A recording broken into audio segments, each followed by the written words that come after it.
தர்மபுரி மாவட்டம் பென்னாகரம் அருகே உள்ள கருங்கல்மேடு கிராமத்தில் ஏரி நிரம்பி சாலையில் செல்லும் தண்ணீரால் பள்ளிக்கு செல்ல முடியாமல் சுமார் 30க்கும் மேற்பட்ட பள்ளி மாணவ மாணவிகள் தவித்து வருகின்றனர். தமிழகம் முழுவதும் ஆங்காங்கே வடகிழக்கு பருவமழை பெய்து வருகிறது. இந்த நிலையில் தர்மபுரி மாவட்டம் சுற்றுவட்டார பகுதிகளில் பரவலாக கனமழை பெய்து வருகிறது.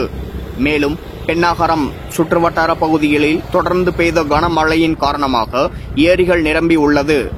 இந்த நிலையில் பென்னாகரம் அருகே உள்ள கருங்கல்மேடு கிராமத்தில் சுமார் 50க்கும் மேற்பட்ட குடும்பங்கள் வசித்து வருகின்றனர். கருங்கல்மேடு கிராமத்தில் இருந்து சுமார் 40க்கும் மேற்பட்ட பள்ளி மாணவ மாணவிகள் பென்னாகரம் பகுதிக்கு பள்ளிக்கு சென்று வருகின்றனர். மேலும் கிராமத்தில் இருந்து கூலி வேலைக்கு தினந்தோறும் ஏராளமான மக்கள் சென்று வருகின்றனர். கருங்கல்மேடு பேருந்து நிறுத்தத்தில் இருந்து சுமார் 2 கிலோமீட்டர் தொலைவிற்கு சாலை வசதி இல்லாமல் குண்டும் குழியுமாக சாலையில் இப்பகுதியில் வசித்து வரும் மக்கள் 20 வருடங்களாக பாதையில்தான் சென்று வருவதாக கூறுகின்றனர். இந்த நிலையில் பென்னாகரம் மற்றும் அதனை சுற்றியுள்ள பகுதிகளில் தொடர்ந்து கனமழை பெய்து வருகிறது.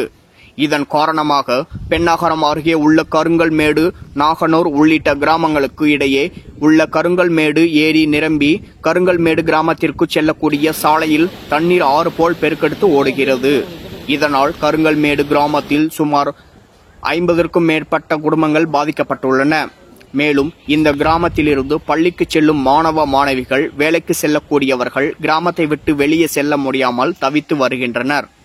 கடந்த 2 வருடத்திற்கு மேல் இதேபோல் கருங்கல்மேடு, நாகனூர் ஆகிய கிராமங்களுக்கு நடுவே உள்ள ஏரி நிரம்பியதால் இதே சூழல் ஏற்பட்டதாகவும், இது குறித்து கடந்த முறை இருந்த பஞ்சாயத்து தலைவர் மற்றும் அரசு அதிகாரிகளிடம் மனுக்கள் கொடுத்ததாகவும், அதற்கு அரசு அதிகாரிகள் பாலம் அமைத்து சாலை அமைத்து தருவதாக வாக்குறுதி கொடுத்துவிட்டு தற்போது 2 வருடம் ஆகியும் எங்கள் கிராமத்தை கண்டு கொள்ளாமல் உள்ளனர் என்றும், இதனால் மழைக்காலங்களில் ஏரி நிரம்பி சாலையில் ஆறு போல் பெருக்கெடுத்து ஓடுவதால் எங்கள் அடிப்படை வேலைகள் அனைத்தும் பாதிக்கப்படுவதோடு எங்கள் கிராமத்தில் இருந்து பள்ளிக்கு செல்லக்கூடிய பிள்ளைகள், வேலைக்கு செல்லக்கூடியவர்கள் மற்றும் பால் எடுத்து சென்று கரடு முரடான பாதையில் நடந்து சென்று தான் பாலை ஊற்ற வேண்டிய நிலை உள்ளது.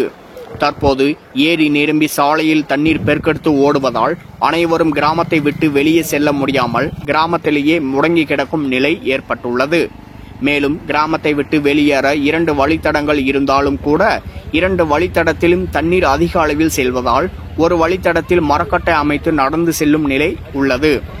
இதனால் எங்கள் வாழ்வாதாரம் பாதிக்கப்படுவதுடன் எங்கள் பிள்ளைகளின் படிப்பும் பாதிக்கப்பட்டு வருகிறது. மேலும் இது குறித்து அரசு அதிகாரிகள் மற்றும் மாவட்ட ஆட்சியர் நடவடிக்கை எடுத்து எங்கள் கிராமத்திற்கு செல்லக்கூடிய கரடு முரடான சாலையை சீரமைத்து புது சாலை மற்றும் உயர்மட்ட பாலம் அமைத்து தர வேண்டும் என்று கோரிக்கை விடுக்கின்றனர். பென்னாகரம் செய்தியாளர் சந்துரு.